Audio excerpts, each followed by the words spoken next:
எல்லோருக்கும் வணக்கம்.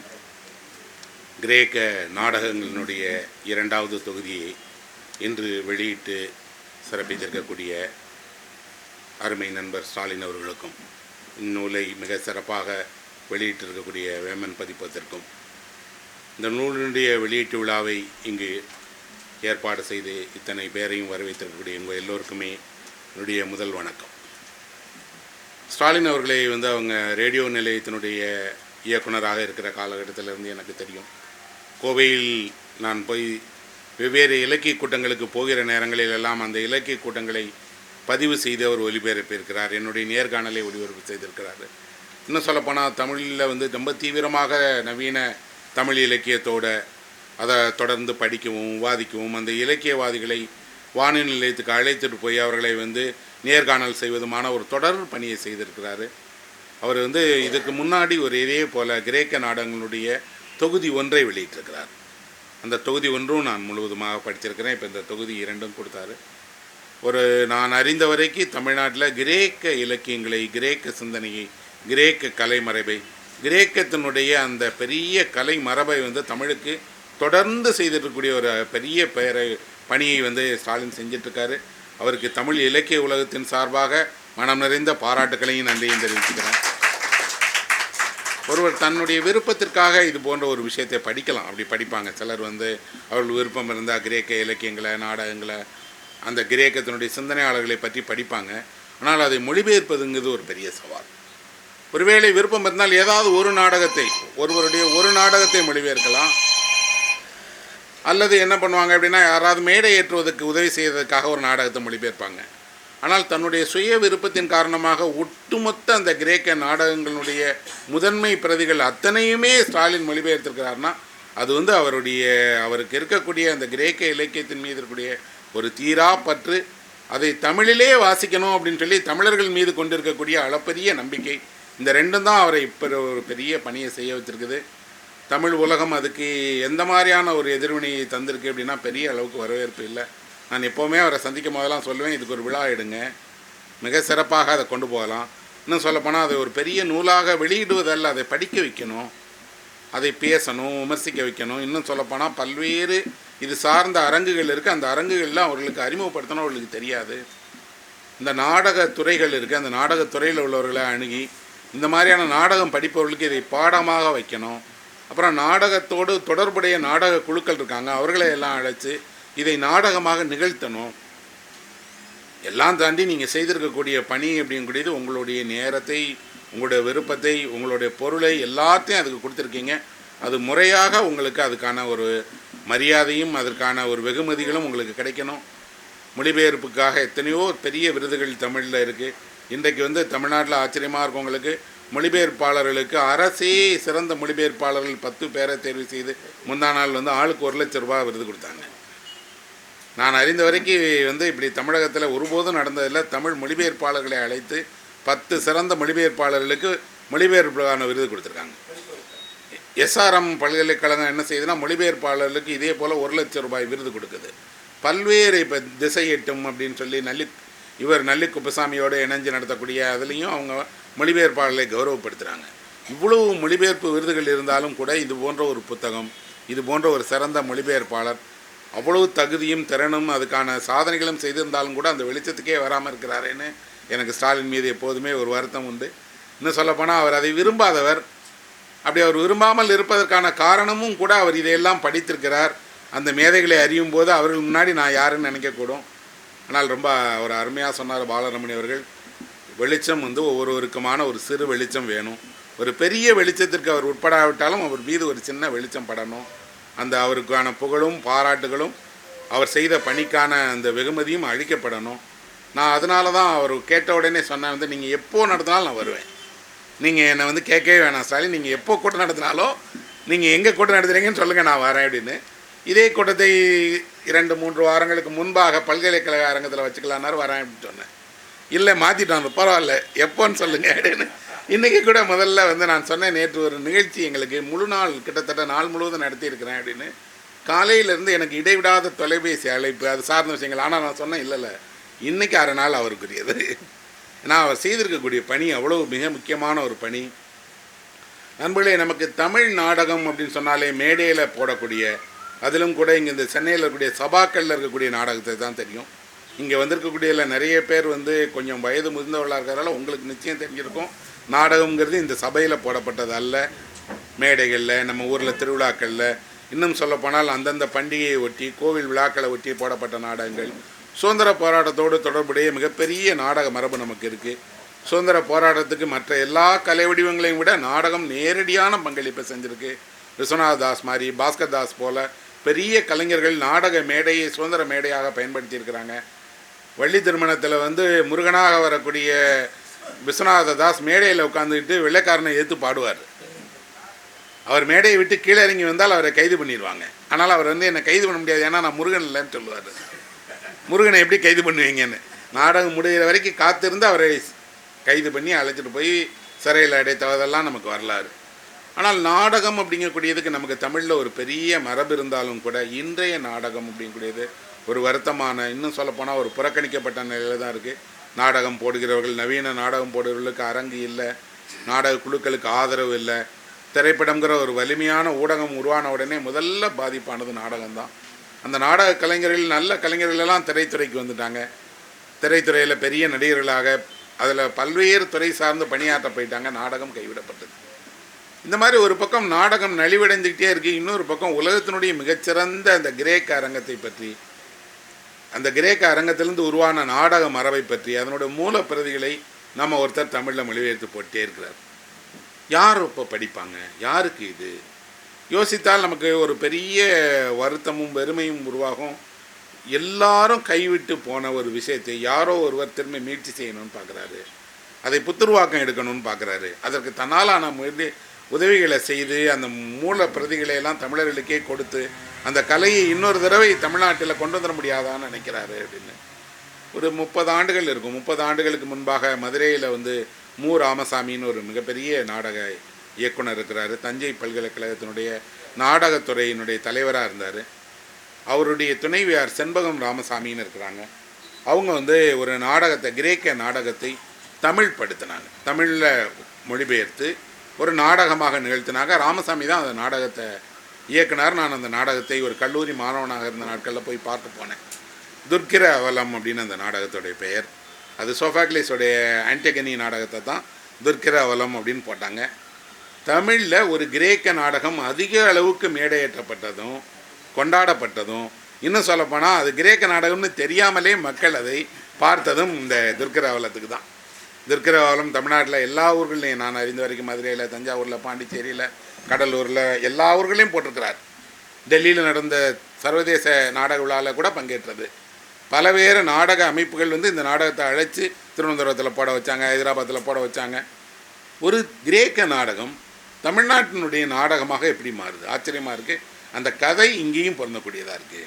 அந்த கதாபாத்திரங்கள் இங்கேயும் பொருந்தக்கூடியவர்களாக இருக்காங்க. அடிப்படை உணர்ச்சிகள் ஒன்றா தான் இருக்குது. பேர்களை எல்லாம் இவங்க மாற்றிட்டாங்க.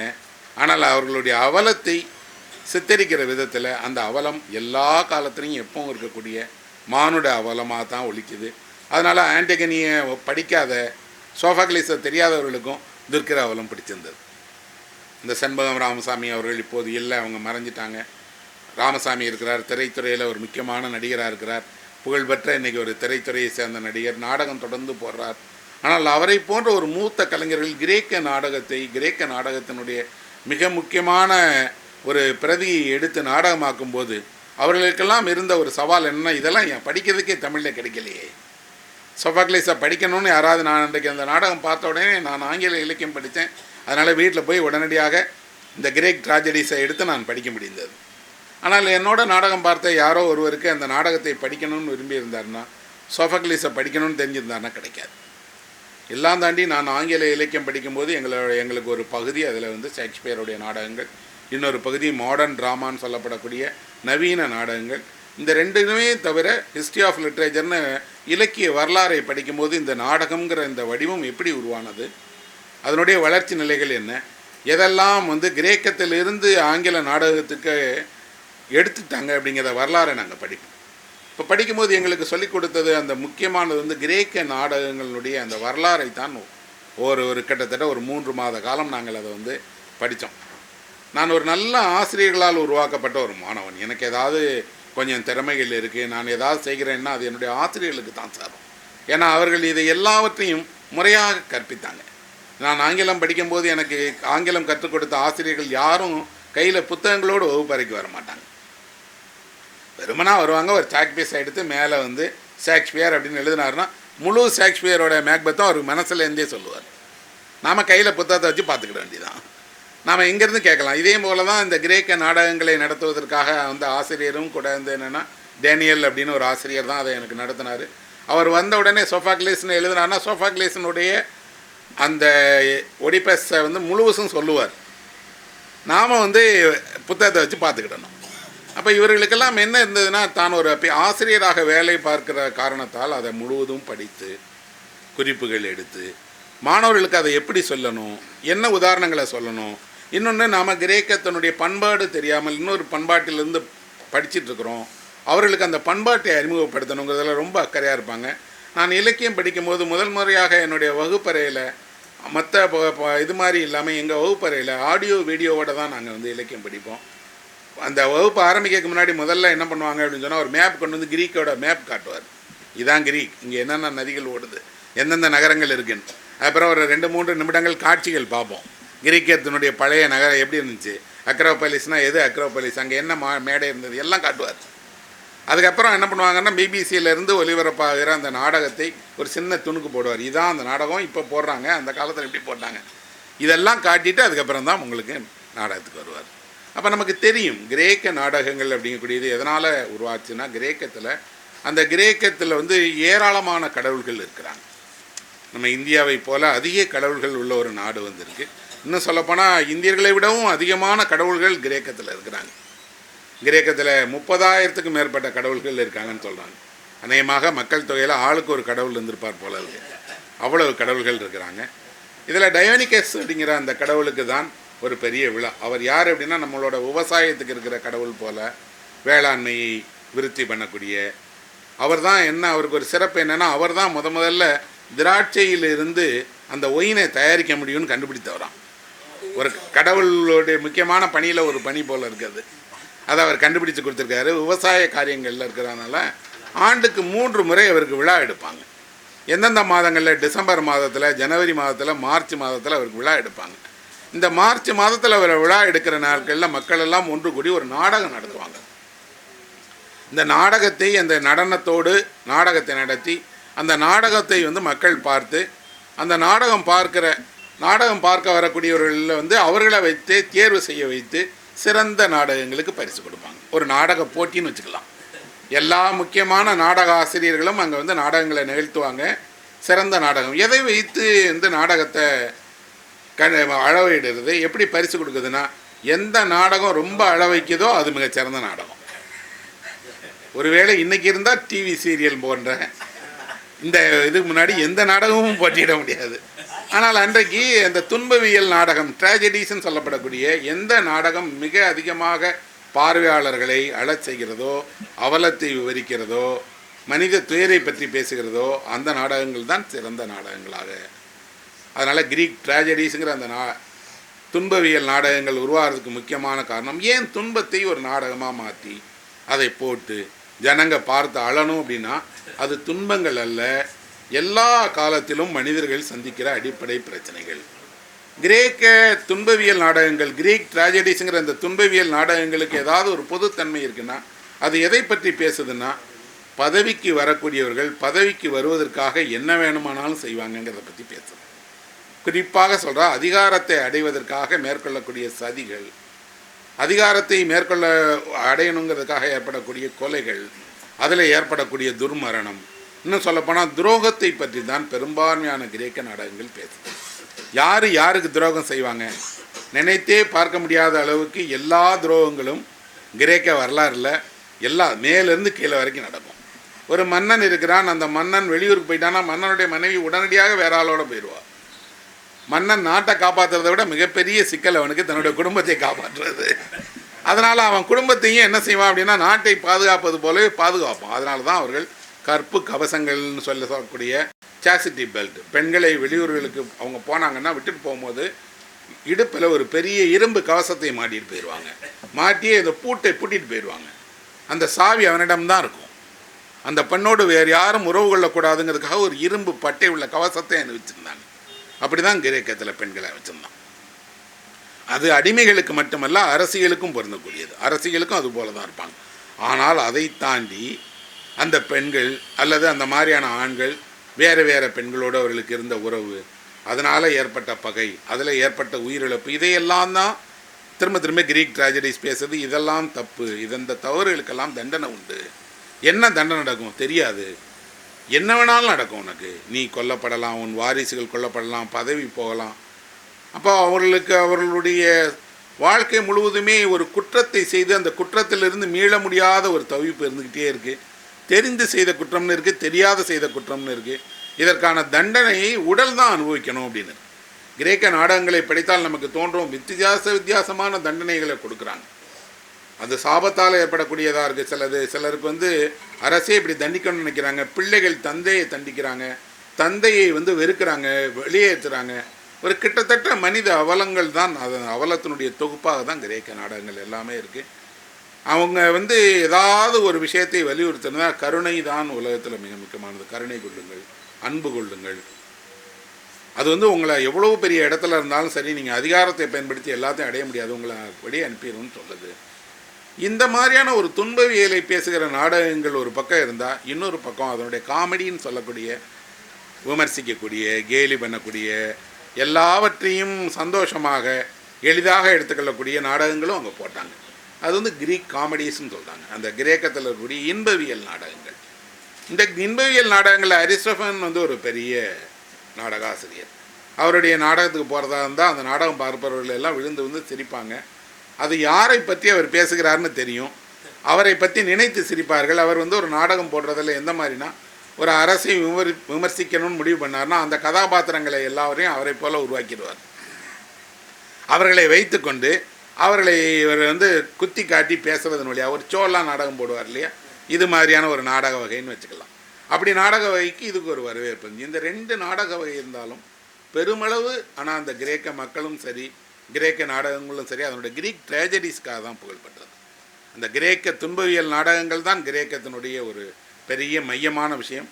இவரும் கூட பெருமளவு அந்த துன்பவியல் நாடகங்களை தான் மொழிபெயர்த்திருக்கிறாரு.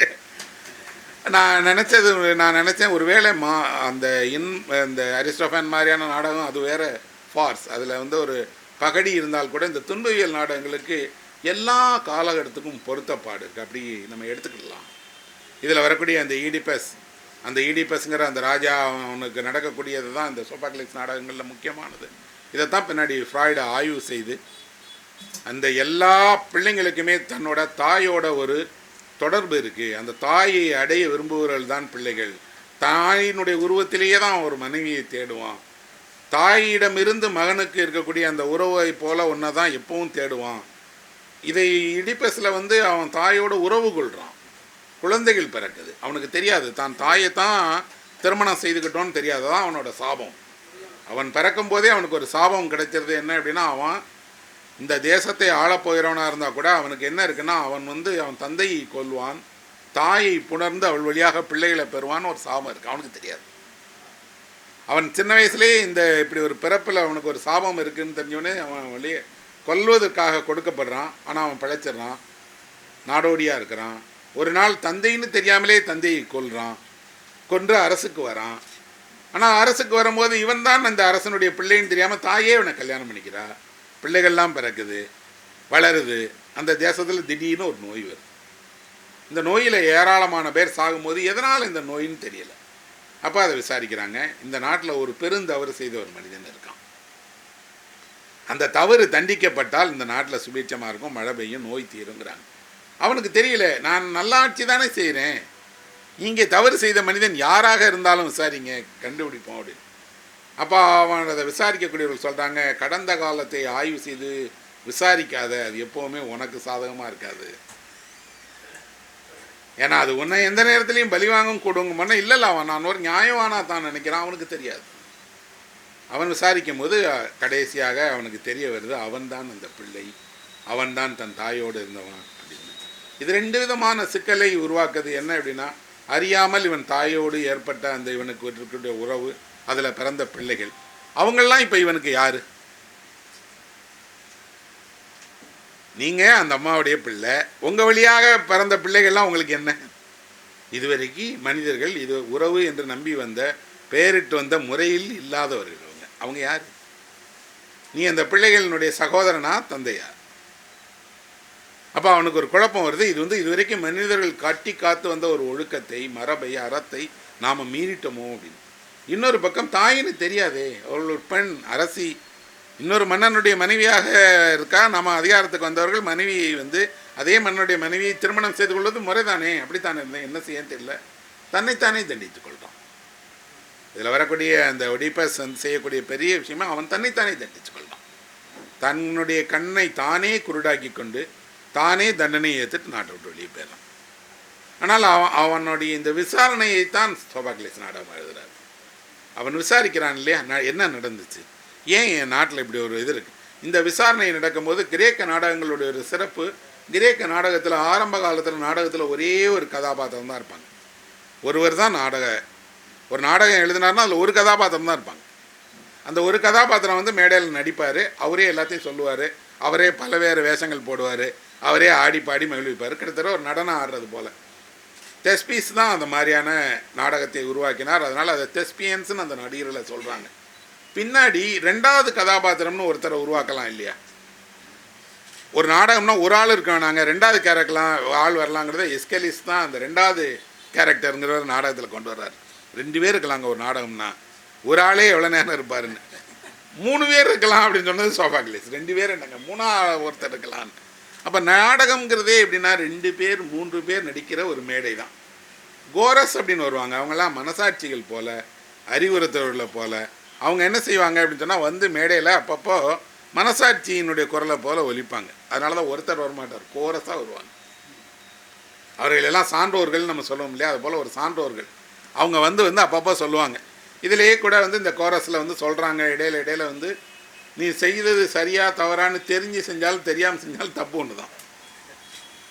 ஒரு தவறை செய்த மனிதன் அதை உணர்றானா இல்லையாங்கிறதான் முக்கிய தவிர அதை ஆராய்ஞ்சேன்னா நீ தெரியாமல் செஞ்சாலும் அந்த தவறு இல்லைன்னு ஆயிருமா அப்படின்னு அவங்க சொல்லுவாங்க. அவர்கள் 2 பக்கம் இருக்க மாட்டாங்க, அவங்க நடுநிலையாக பொதுவாக இருப்பாங்க. கிரேக்கத்தினுடைய மொத்த அந்த தேசத்தினுடைய வீழ்ச்சிக்கும் ஏதாவது ஒரு காரணம் இருக்குன்னா அவர்கள் கொண்டிருந்த, இன்றைக்கி மூட நம்பிக்கைன்னு சொல்லலாம், அன்றைக்கி அது ஒரு பெரும் நம்பிக்கையாக இருந்த ஆரக்கல் அப்படின்னு சொல்லக்கூடிய ஒரு வான் குரல் கேட்குறது இருக்கு இல்லையா. நடக்க போகிறதையெல்லாம் அவங்க என்ன பண்ணுவாங்களாம், அந்த டெல்ஃபி தேவாலயத்திற்கு போய் என்ன நடக்க போகுதுன்னு கேட்பாங்களாம். போய் கேட்டால் அங்கே ஒரு 40 வயது உள்ள ஒரு பொண்ணு, அவள் பெண்மைக்கான அந்த ருது முடிந்து போனவளாக இருக்கணும். அவள் தான் அந்த டெல்ஃபியினுடைய ஆரக்கில் காடாக வருவான். அவள் நம்ம ஊரில் சொல்கிறதா இருந்தால் ஒரு பொண்ணு, அந்த பொண்ணுக்கு என்ன பூசாரின்னு சொல்கிறோம் இல்லையா, அந்த மாதிரி சொல்லக்கூடிய ஒரு பொண்ணு. அவள் போய் உட்காந்துக்கிட்டு கையில் ஒரு ஆலிவ் இலையை வச்சுட்டு அப்பல்லோ தெய்வத்திட்ட வேண்டி அவள் ஆருடம் சொல்லுவாள். என்ன ஆருடம் சொல்லுவா? உங்கள் எதிர்காலத்தை அவள் சொல்லுவாள். அவள் என்ன சொல்கிறாளோ அதுபடி தான் அவங்க நடப்பாங்க. அவள் என்னெல்லாம் சொல்கிறா, நிறைய கிரேக்க நாடகங்களை படிக்கும்போது தோணும், அவளுடைய குரலை கேட்டு நீ யுத்தத்துக்கு கிளம்புறதா இருந்துச்சுன்னா யுத்தத்துக்கு பலி கொடுத்தால் தான் கிளம்ப முடியும், உன் மகளை பலி கொடுத்துருன்னு சொன்னால் மகளை பலி கொடுத்துருவோம். கேட்கவே மாட்டோம். அது உனக்கு இல்லை ராஜ்யம், இவனுக்கு தான் ராஜ்யம்னு சொல்லிட்டு அவனை கொன்றுவான். அது போரை, அவர்களுடைய திருமணத்தை, காதலை, வெற்றியை, படை தந்திரங்களை எல்லாவற்றையும் அந்த டெல்ஃபியில் இருக்கக்கூடிய ஆரக்கில் தான் முடிவு பண்ணும். அந்த டெல்ஃபியினுடைய ஆரக்கில் கேட்பதற்காக இவர்கள் போனால் உடனே சொல்லிடாது. அந்த வாக்கு வந்தால் உண்டு, இல்லைன்னா இல்லை.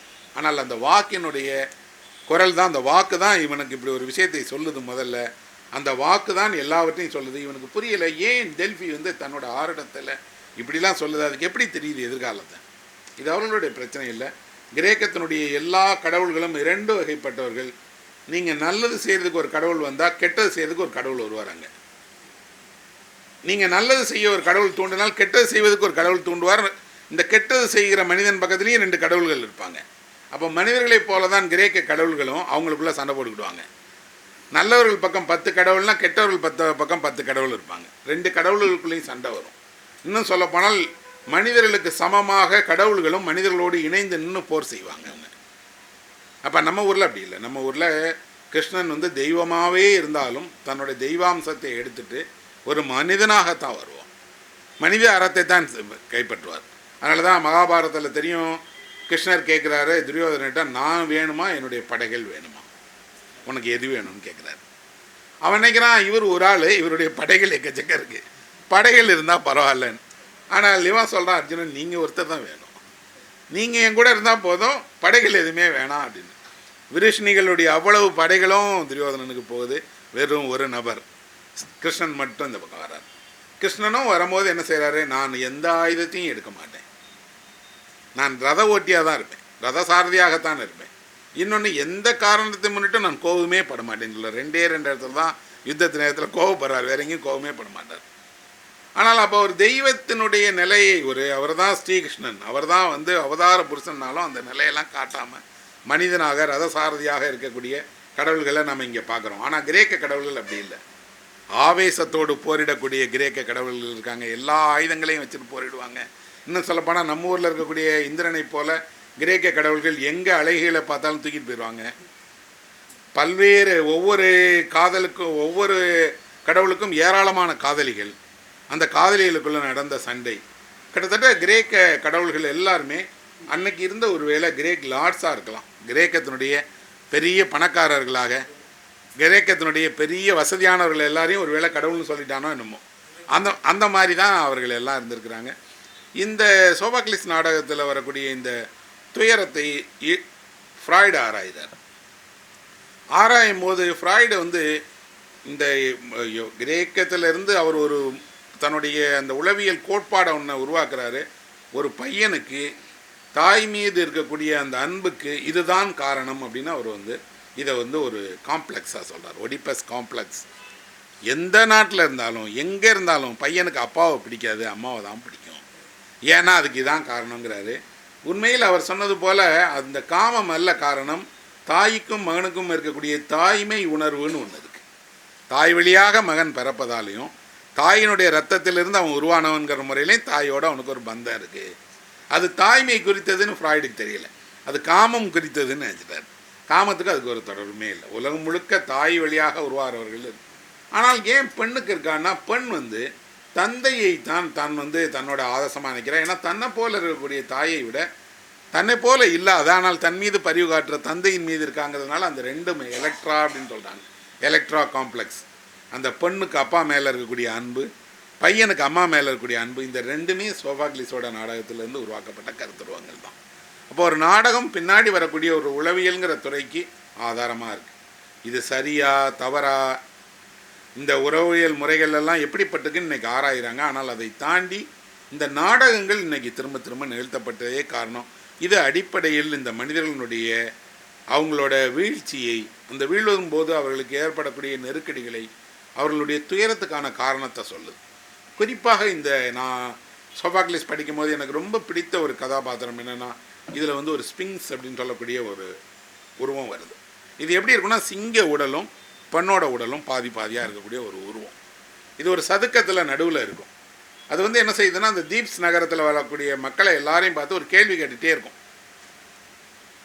என்னுடைய புதிருக்கு நீங்கள் யாராவது பதில் சொன்னீங்கன்னா அந்த புதிரை தீர்க்கிறவங்கள விட்டுருவேன், புதிரை தீர்க்கலைன்னா உங்களை கொண்டுருவேன் அப்படின்னு. ஒரு கேள்வி கேட்குற பூதம்னு வச்சுக்கலாம். ஒரு கேள்வி கேட்குற பூதம் அந்த நகரத்தினுடைய நடுவில் இருக்குது. அது எல்லாரையும் கேள்வி கேட்கும், யார் பதில் சொல்லாவிட்டாலும் அவர்களை கொண்டு. இப்படி ஒரு பூதத்தை வந்து ஸ்பிங்ஸை உருவாக்குறாங்க. இது முக்கியமான ஒரு கேள்வி கேட்குது. என்ன அப்படின்னு சொன்னால், ஒரு உயிர் அது வந்து பிறக்கும்போது 4 கால்லையும், பிறந்த பிறகு 2 கால்லையும், கடைசியில் 3 கால்லையும் நடக்கிறது எதுன்னு கேட்குது. ஒரு உயிர் வந்து ஒரு உயிரினம் அல்லது ஒரு விலங்கு வந்து பிறக்கும்போது 4 கால்லையும், பின்னாடி 2 கால்லையும், கடைசியில் 3 கால்லையும் எப்படி போகும்? யாருக்கும் பதில் சொல்ல முடியல, எல்லாத்தையும் சாப்பிட்டுட்டே இருக்குது. ஆனால் இதில் வரக்கூடிய எடிபஸ் போய் அதுக்கு பதில் சொல்கிறான். என்ன அப்படின்னா, மனுஷன்தான் அது. பிறக்கும்போது 4 கால், அப்புறம் 2 கால், கடைசியாக இன்னொரு துணைக்கு ஒரு கோல் ஊன்றி 3 காலில் போகிறான் அப்படின்னு சொல்லுது. பதில் தெரிந்த உடனேயே அந்த ஸ்பிங்ஸ் என்ன செய்யுதுன்னா, தற்கொலை பண்ணி செத்து போயிடுது. அதுதான் எனக்கு புரியாத ஒரு புதிர். என்னென்னா, பதில் முடிஞ்சுட்டு இன்னொரு கேள்வி தானே இல்லை, அதுக்கு தனக்கு மனிதர்களால் பதில் சொல்லவே முடியாதுன்னு நினச்சிருக்கு, பதில் சொல்லிடுச்சு, இறந்து போயிடுச்சு. இது படிக்கும்போது ஆச்சரியமாக இருக்குது. நம்ம ஊரில் சிலப்பதிகாரத்தில் இதே போல் ஒரு பூதம் வருது, அதுக்கு பேர் சதுக்க பூதம்னு பேர்.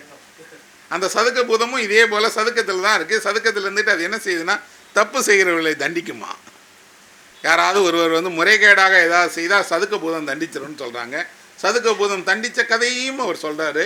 சதுக்க பூதம் இல்லை, 5 பூதங்கள் வந்து சிலப்பதிகாரத்தில் வருது. பூதம் வந்து இப்படி வந்து ஊருக்கு நடுவில் இருக்கும், அது கேள்வி கேட்கும், அது கேட்குற கேள்விக்கு பதில் சொல்லாட்டா அவங்கள தண்டிச்சிருங்கிற கதை நம்மகிட்டே இருக்குது. இதே போல் கிரேக்கத்தில் இருக்குது. நமக்கும் அவர்களுக்கு தொடர்பு இருக்கா?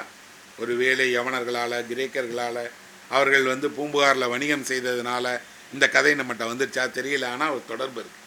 நான் மகாபாரதம் படித்தவன். மகாபாரதத்தில் இதே போல் ஒரு காட்சி வருது. அவங்க வனவாச காலத்தின் போது வந்து ஒரு தண்ணீர் பொய்கைக்கு போகிறாங்க. அங்கே ஒரு எச்சன் கேள்வி கேட்குறான். தண்ணீர் தான் அது. அந்த எச்சன் இதே மாதிரி கேள்வி கேட்குறான். பதில் சொல்லலைன்னா எல்லாரையும் கொண்டுருவேங்கிறான். சகோதரர்கள் எல்லாரும் அங்கே மயங்கி விழுகும் போது யுதிஷ்டன் போய் அதுக்கு பதில் சொல்கிறான். அந்த கேள்வி கேட்கும்போது ஏராளமான கேள்விகளே அந்த எச்சன் கேட்குறான். அது அற்புதமான யட்ச பிரசன்னம் அப்படின்னு ஒரு தனி நூலாகவே இருக்குது. அதில் பார்த்தா எச்சன் கேட்குற கேள்விகளுக்கு யுதிஷ்டன் சொன்ன பதில்கள் தான் அது. அதில் ஒரு கேள்வி அந்த பூதம் வந்து தர்மன்கிட்ட கேட்குது, உலகத்திலே வேகமாக செல்லக்கூடியது எது அப்படின்னு கேட்குறான். வேகமாக எது செல்லும்? ஒரு நிமிடம் கூட யோசிக்காமல் யுதிஷ்டன் சொல்கிறான் கவலை அப்படின்னு. வேகமாக ஒரு இடத்த விட்டு ஒரு இடத்துல மனிதனுக்கு போகக்கூடியது கவலை தான் அப்படின்னு. இந்த உலகத்திலே அழிவற்றது எது அப்படின்னு ஒவ்வொன்றா அது கேட்குது. எல்லா கேள்விகளுக்கும் பதில் சொல்லி கடைசியில் சகோதரர்களை பழைக்க வச்சான் அப்படின்னு. அப்போ நம்ம ஊரில் இருக்கக்கூடிய நம்மளோட நம்பிக்கைகளை போல் ஐதீகத்தை போல் கிரேக்க இலக்கியங்கள்லையும் இருக்குங்கிறத நம்ம இதை படிக்கும் போது தெரிஞ்சுக்கிட முடியுது. இதெல்லாம் ஏன் இருக்குது அப்படின்னு பார்த்தா அடிப்படையில் மனிதர்கள் வந்து எதிர்காலத்தை பற்றிய பயத்தோடையே வாழக்கூடியவர்கள். எதிர்காலம் தெரியாமல் இருக்குது இல்லையா, அதுதான் உங்களுக்கு கிடைக்கக்கூடிய பெரிய பரிசே. அதை தயவு செய்து தெரிஞ்சு நீங்கள் வந்து நரகமாக்கி கொள்ளாதீங்க அப்படிங்கிறது தான் கிரேக்க இலக்கியங்கள் திரும்ப திரும்ப சொல்லுது. என்ன நடக்க போகுது நாளைக்கு தெரியாமல் இருக்குது உங்களுக்கு நல்லது. அடுத்த வருஷம் நீங்கள் என்ன ஆக போகிறீங்க தெரியாமல் இருக்குது உங்களுக்கு நல்லது. ஒருவேளை உங்களுடைய கடந்த காலத்தை போல் உங்களுடைய எதிர்காலம் முழுமையாக தெரிஞ்சிருச்சுன்னா ஒரு சுவாரஸ்யம் இல்லை. இப்போ வாழ்வினுடைய சுவாரஸ்யமே நாளை என்பது நமக்கு தெரியாமல் இருக்குங்கிறது தான். எப்படி இருக்கும், என்ன நடக்கும், எதுவுமே தெரியாது. ஆனால் இதை தெரிந்து கொள்ளவும் வடிவமைக்கவும் முடியும் அப்படின்னா அதில் வரக்கூடிய தவறுகளை இன்றைக்கே சரி செய்யவும் மனுஷன் முயற்சிக்கிறான். அப்போ காலத்தை வெல்ல மனிதன் முயற்சிக்கிறான். காலத்தை வெல்ல முயற்சிக்கும் போது மனிதனுக்கு இருக்கக்கூடிய ஒரே விஷயம் என்னென்னா அது திட்டமிட்டபடி இதே புதிரோட இதே திகைப்போட சந்தோஷத்தையும் துக்கத்தையும் எப்படி எப்போ கொடுக்கணும்னு தெரியாத அது நடந்துக்கிட்டே இருக்கும். இப்போ மனிதர்கள் தோற்று போயிட்டே இருக்காங்க. அவர்களால் எதிர்காலத்தை சொல்லவே முடியல. ஏன் அப்படின்னா எதிர்காலம்னு ஒன்று இல்லை, நிகழ்காலம்னு ஒன்று தான் எப்போவுமே இருக்குது. நாளைக்கு வரப்போகிறது நிகழ்காலம்தான். இந்த நிகழ்காலம் நாளைங்கிற நிகழ்காலமாக மாறப்போகுது. அதனால் வேறு எதிர்காலம்னு ஒரு காலமே இருக்காது. 2 காலம்தான் இருக்க முடியும், ஒரு கடந்த காலம் ஒரு நிகழ்காலம். நிகழ்காலங்கிறது ஒரு அலையை போல் இந்த அலை கரைக்குள்ளே வந்து போன உடனே திரும்பி அது இன்னும் தூரத்துலேருந்து நாளைக்கு வந்துடும். ஒரே அலை தான் கடலில் வேறு வேறு அலையாக மாறி மாறி வீசிட்டே இருக்கிறது போல் ஒரே நிகழ்காலம்தான் இருக்குது. ஒரே நிகழ்காலம்தான் கடந்த காலமாகவும் தோற்றம் கொடுக்குது. அப்போ இதைத்தான் புத்தர் சொல்கிறார், ஒரு சனம் ஒரே ஒரு நிகழ்தான் இருக்குது, நிகழ்காலம் எப்பவும் இருந்துகிட்டே இருக்குது. மனிதன் நிகழ்காலத்தில் மட்டும் வாழ பழகினவன் நிகழ்காலத்தை மட்டும் வாழ்ந்து பழகிட்டால் போதும், தனியாக நாளைக்கு ஒரு எதிர்காலம்னு ஒன்று வராதுப்பா அப்படின்னு சொல்கிறார். அப்போ நிகழ்காலத்தில் வாழ தெரியாதவனுக்கு எதிர்காலத்தினுடைய பிரயோஜனமே இல்லை. நிகழ்காலத்தை வாழ பழகுங்க, சந்திக்க தொடங்குங்க. இன்னும் சொல்லப்போனால் ஒரு நாளுங்கிறது உங்கள் வாழ்க்கையில் கிடைக்கிற ஒரு அற்புதமான பரிசு. வேறு எது வேணாலும் உங்களுக்கு திரும்பி கிடைக்கலாம், இந்த நாள் திரும்பி கிடைக்காது. ஆனால் ஒவ்வொரு நாளும் அந்த கையில் உங்களுக்கு புத்தம் புதிய ரூபாய் நோட்டு போல் கொடுக்கப்படுது. செலவழிக்கலாம், நீங்கள் செலவழிக்கணும் தான். ஆனால் நீங்கள் அதில் கொஞ்சம் சேமிக்கலாம்.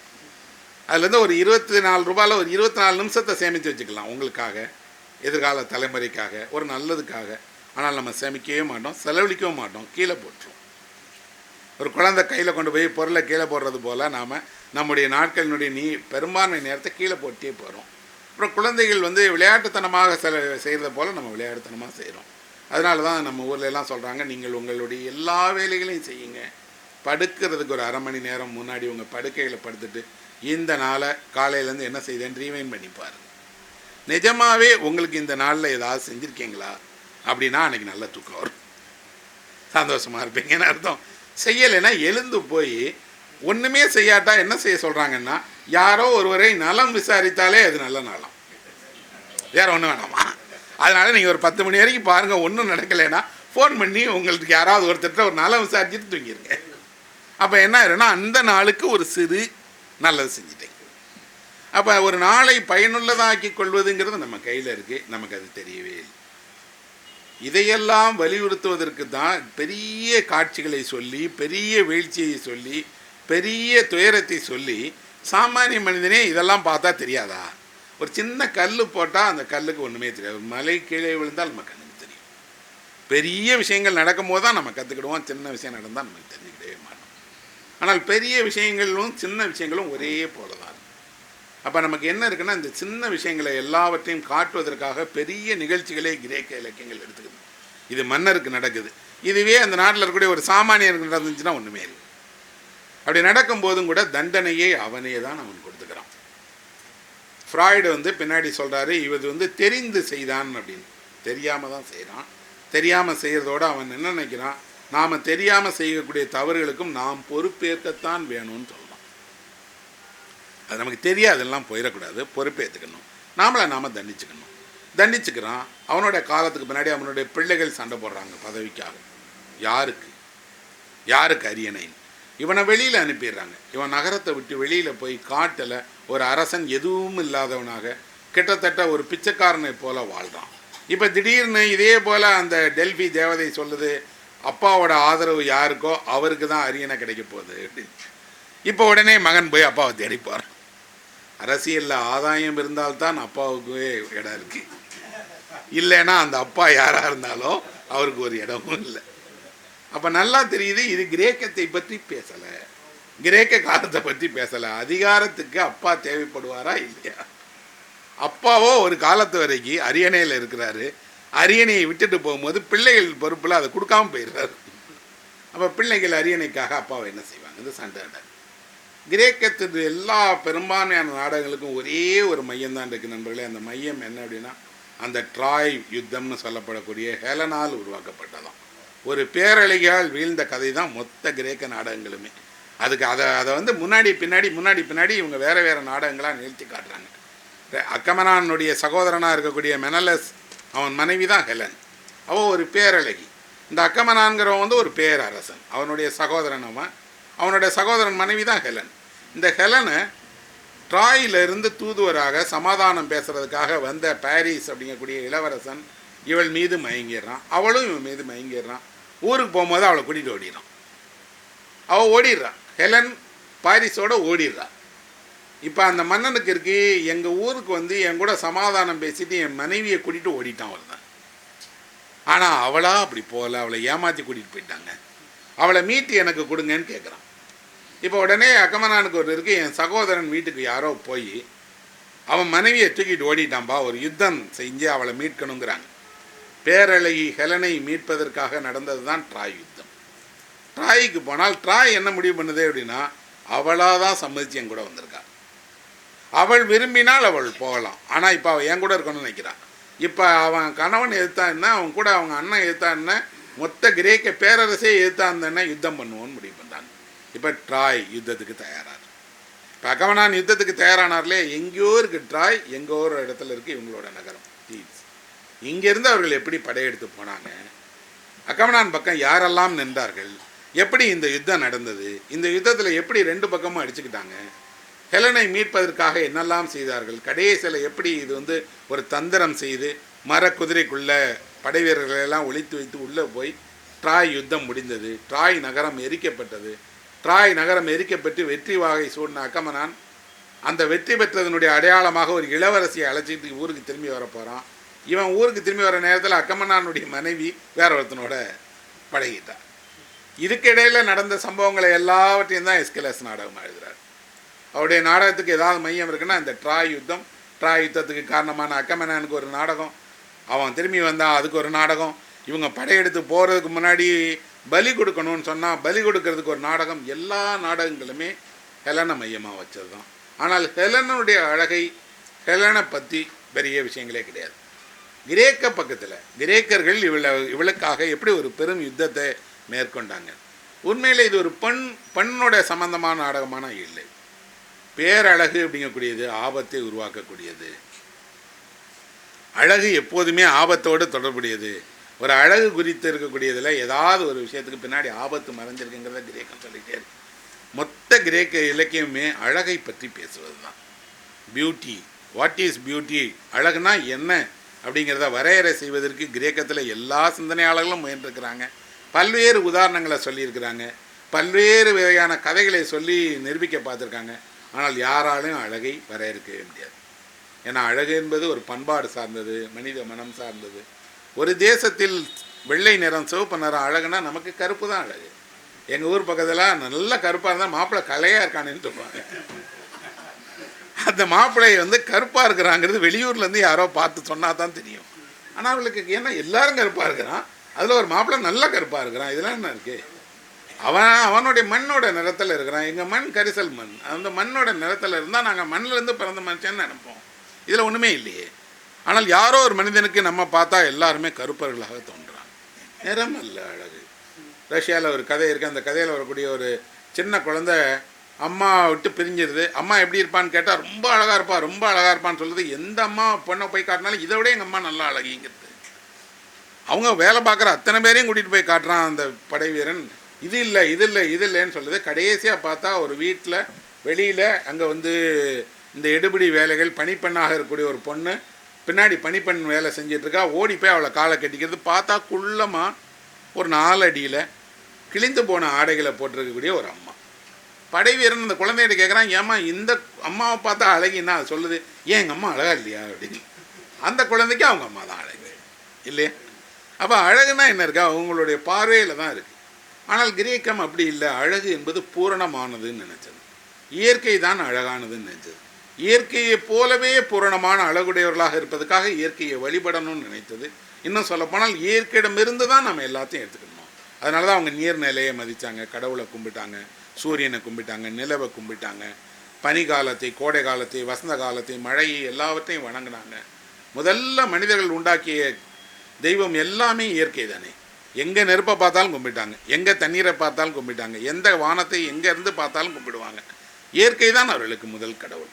பின்னாடி மனிதன் என்னென்னா அரூபமான கடவுளை உருவமாக்கலாம் அப்படின்னு நினச்சானா உருவமாக எதை ஆக்குறதுன்னு தெரியல. அப்போ திடப்பொருள்களை கடவுளாக்கலான்னு முடிவு பண்ணுறாங்க.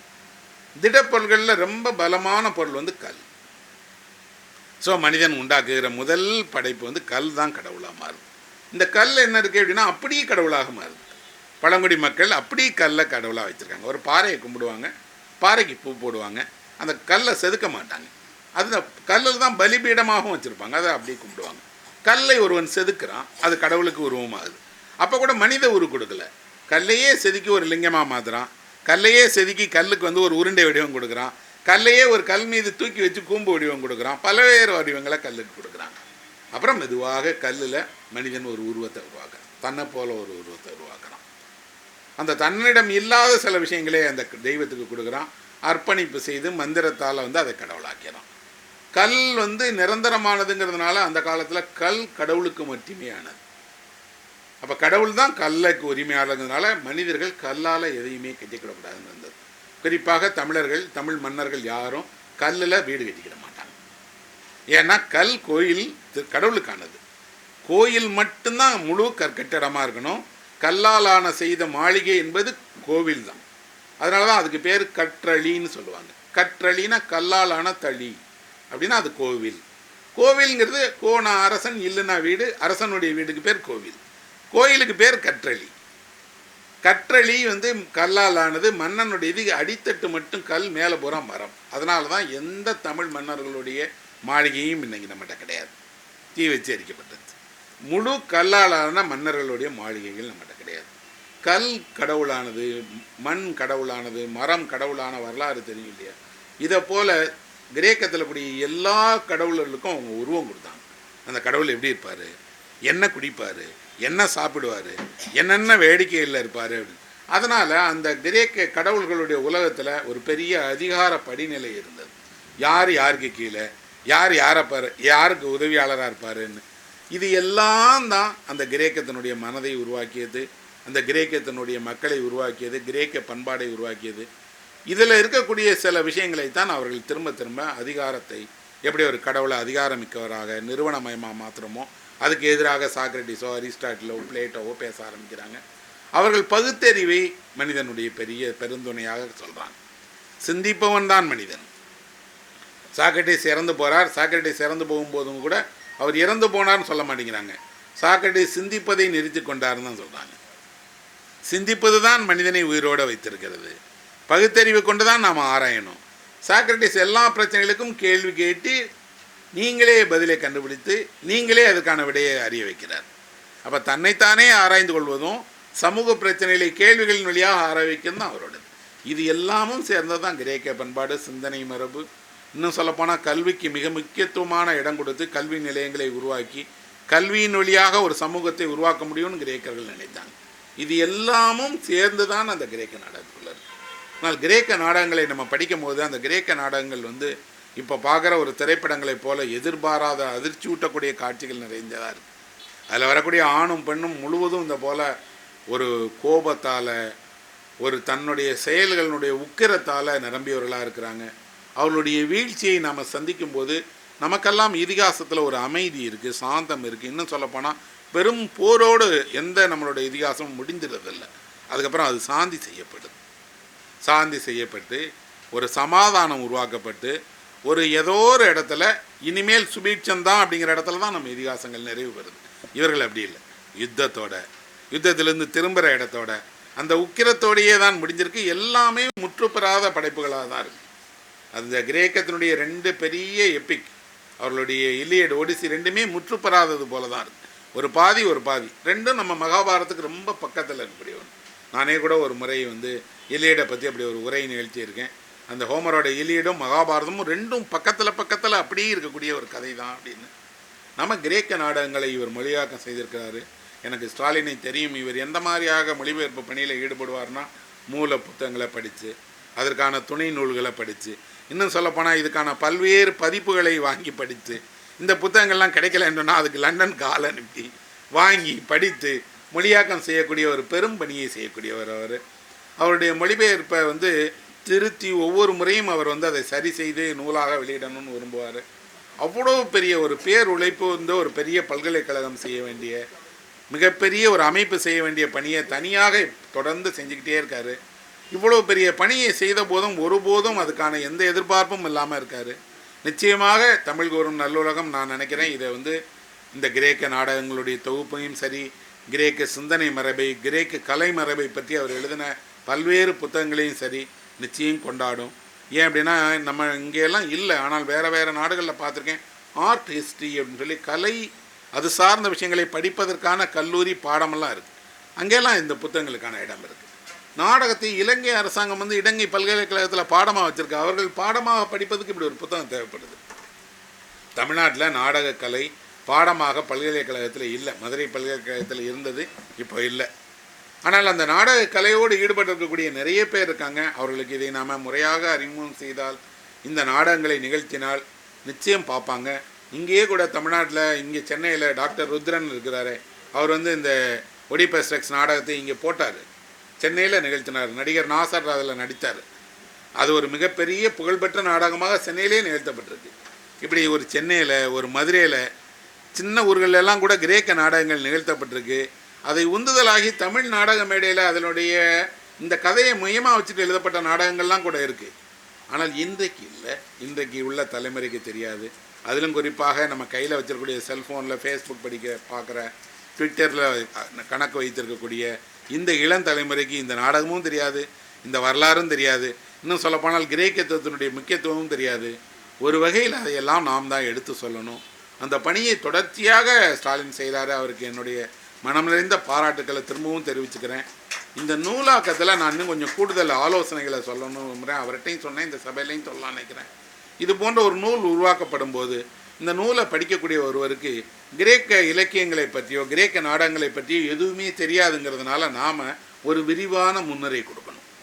குறிப்பாக கிரேக்கத்தில் ஏத்தன்ஸ் எங்கே இருக்குது, அங்கே எப்போ நாடகம் போடுவாங்க, அந்த நாடக அரங்கத்துக்கு பேர் என்ன, அந்த நாடக அரங்கம் ஏன் அரைவட்ட வடிவத்தில் இருந்துச்சு, மலை மேலேருந்து நாடகம் பார்த்தார்கள்ங்கிறதுக்காக ஏன் இவங்க சத்தமாக பாடுவாங்க, சத்தமாக கேட்பாங்க, அப்புறம் இந்த நாடகத்துக்கு ஒப்பனை எப்படி செய்தார்கள், பெண் வேடம் யார் போட்டாங்க, திரைச்சீலை பயன்படுத்தினாங்கன்னா எப்படி திரைச்சீலை பயன்படுத்தினாங்க, அந்த ஓவியர்கள் யார், இதில் நடித்தவர்கள் யார், அப்புறம் இது எப்போ நடிக்கப்பட்டது, இப்போ இதில் வந்து இந்த நாடக நடிகர்கள் எத்தனை நாடகம் எழுதியிருக்காங்க, இந்த நாடக நடிகர்கள் பற்றின ஒரு சின்ன குறிப்பு.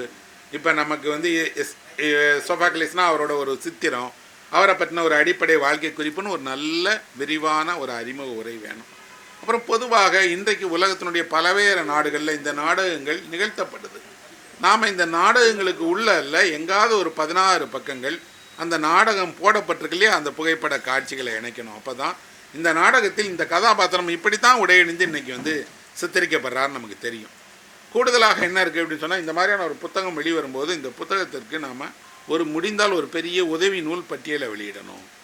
அப்புறம் இதை யாராவது ஒருவர், உதாரணத்துக்கு நாடகத்துறையை சேர்ந்த யாராவது ஒருவரே ஒரு மதிப்பீடு செஞ்சு, குறிப்பாக நான் ராமசாமி போல் யாரோ ஒருத்தர், ஏன்னா அவர் இது நாடகமாக போடுறார், மதிப்பீடு செய்து ஒரு முன்னாடி சொன்னார்னா அவர் ஒரு கிரேக்க நாடகத்தை தமிழ்ல போடும் போது என்ன சிரமத்துக்கு உட்பட்டார் என்னன்னு தெரியும்.